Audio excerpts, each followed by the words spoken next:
अगर यही पोस्टों के एफआईआर किसी और पर हुई होती तो क्या वो आज बाहर घूम रहा होता? क्या ये शर्म लोग दिल्ली में बैठे हैं, इनको 1 मिनट नहीं लगानी चाहिए थी मुकदमा दर्ज करने में और इस आदमी को बर्खास्त करने में। देखिए, समाजवादी पार्टी के नेता अखिलेश यादव को मैं धन्यवाद करता हूं। अखिलेश यादव सच्चाई को जानते हैं। उनको गिरफ्तार तो होने दीजिए, सब ताकत कम तो होने दीजिए। जब वो सत्ता में बैठे हैं, ताकत में बैठे, कैसे न्याय हो जाएगा? मेडल लेके आती हैं, उस वक्त तो हम बड़ी बेशर्मी से इनको चाय पे बुलाते हैं, इनका सम्मान करते हैं, इनके साथ फोटो खिंचवाते हैं, और आज ये सड़क पे बैठी, ये हम सब के लिए डूब मरने की बात। यहाँ जो रेसलिंग करते हैं उत्तर प्रदेश के अंदर, उसमें 80% बच्चे ऐसे हैं जो समाजवादी पार्टी के विचारधारा वाले परिवार से रहते हैं। वो सब बच्चे मुझे प्यार से नेताजी कहते हैं। पिछले कुछ समय से ट्रेंड बदला है। आरोपी के पक्ष में पंचायत होती है, आरोपी के पक्ष में डिबेट होती है, और हमारी सम्मानित मीडिया खड़ी है, ये उसको डिफाइन करने लग जाते हैं बार बार। ये लड़ाई इनकी नहीं है, ये लड़ाई हमारे देश की बेटियों के सम्मान की लड़ाई है।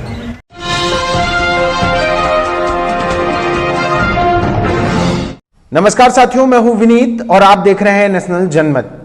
जबरा मारे और रोने भी ना दे, ये कहावत आजकल चरितार्थ हो रही है। पिछले 23 अप्रैल से ये पहलवान बेटियां एक बार फिर से जंतर मंतर पर आकर बैठ गई हैं। उनका कहना है कि बृजभूषण को सरकार बचा रही है। जब उनके पक्ष में चंद्रशेखर आजाद जंतर मंतर पहुंचे तो उन्होंने बाकायदा ऐसे तमाम लोगों की बखिया उधेड़ दी। तब हम खुश हुए, हमने तालियां बजाई, हम सेल्फी खिंचवाने के लिए घूम रहे थे। और मुझे तो इस देश में इतने मजबूत प्रधानमंत्री मैंने देखा, जो टीम हार भी गई उनको उन्होंने फोन किया कि भाई आप घबराना मत। आज वो बेटियां यहीं बैठी हैं, उनसे कुछ गज की दूरी पे, आज आवाज नहीं जा रही है।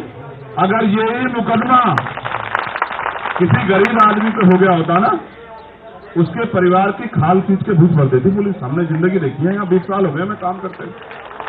अगर न्याय सबके लिए समान होता, फिर एफआईआर के लिए कोर्ट नहीं जाना पड़ता।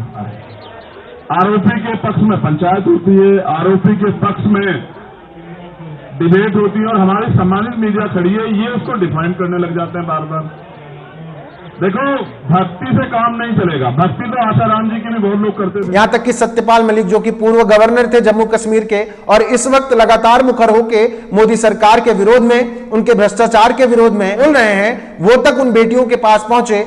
तमाम खाप पंचायतें हरियाणा से बेटियों के पास आई और उन्होंने उनको न्याय दिलाने की बात करी। लेकिन एक बड़ा सवाल खड़ा होता है, बृजभूषण शरण सिंह जिस प्रदेश से आते हैं, उस प्रदेश के 2 बड़े नेता उनके खिलाफ कुछ भी बोलने से बच रहे हैं। उसमें भी प्रमुख तौर पर अखिलेश यादव का नाम सामने आ रहा है।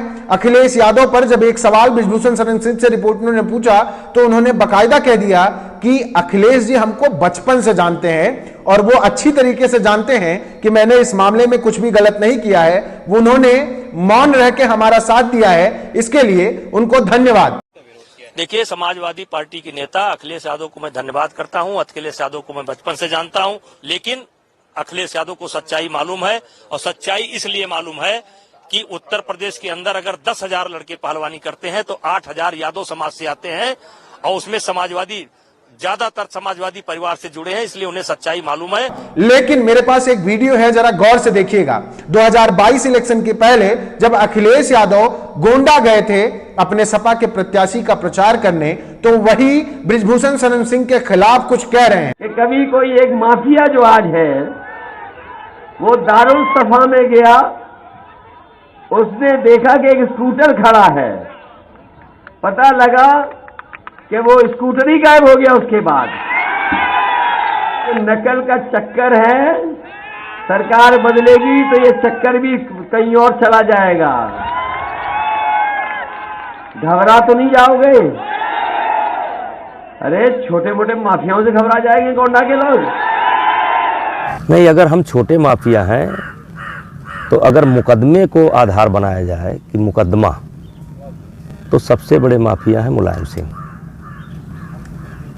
और मेरे ऊपर कीचड़ उछालने से पहले मुलायम सिंह को अपने पिताजी की तरफ उनको देखना चाहिए।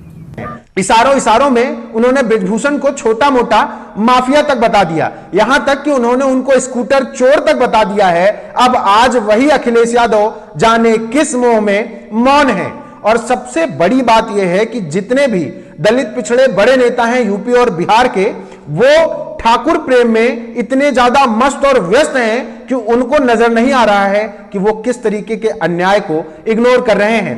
देश की बेटियों के लिए अगर अखिलेश यादव आवाज नहीं उठा रहे हैं, बृजभूषण सिंह के खिलाफ वो कुछ भी नहीं बोल रहे हैं, तो ये एक बड़ी विडंबना है। जाने कौन सा राजनीतिक लाभ इस पूरे मामले में समाजवादी पार्टी को दिख रहा है। बृजभूषण शरण सिंह का जो रवैया है इस पूरे मामले के प्रति, इससे एक बड़ा सवाल भारतीय जनता पार्टी पर भी खड़ा होता है। किसी भी बड़े नेता का बृजभूषण शरण सिंह के खिलाफ कोई बयान नहीं आया है।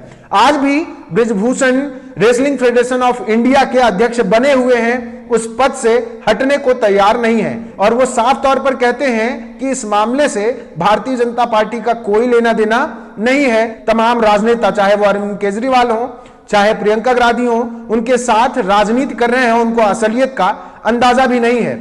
सबसे बड़ा सवाल यह उठता है कि आखिर बृजभूषण शरण सिंह किस पार्टी से आते हैं? क्या यह नहीं पूछा जाना चाहिए? भारतीय जनता पार्टी क्यों उनको बचा रही है?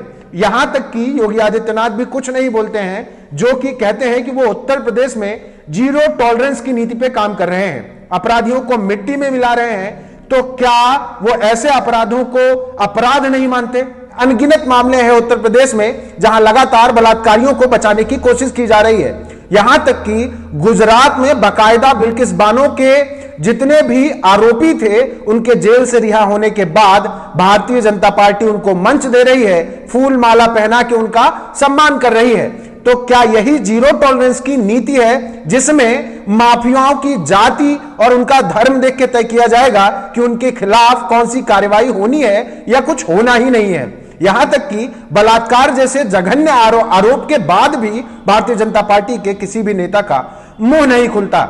और सबसे बड़ा कठिन सवाल इस दौर में तमाम विपक्षियों पर उठता है, जो आज भी उन बेटियों के साथ नहीं बैठे हैं। किस दिन का इंतजार उनको है और किन मुद्दों का इंतजार उनको है कि वो इस पूरे मामले पर बोलना शुरू करेंगे। बाकी बने रहिए नेशनल जनमत के साथ। चैनल को सब्सक्राइब नहीं किया तो सब्सक्राइब जरूर करिए, क्योंकि आप ही हमारी ताकत हैं। धन्यवाद।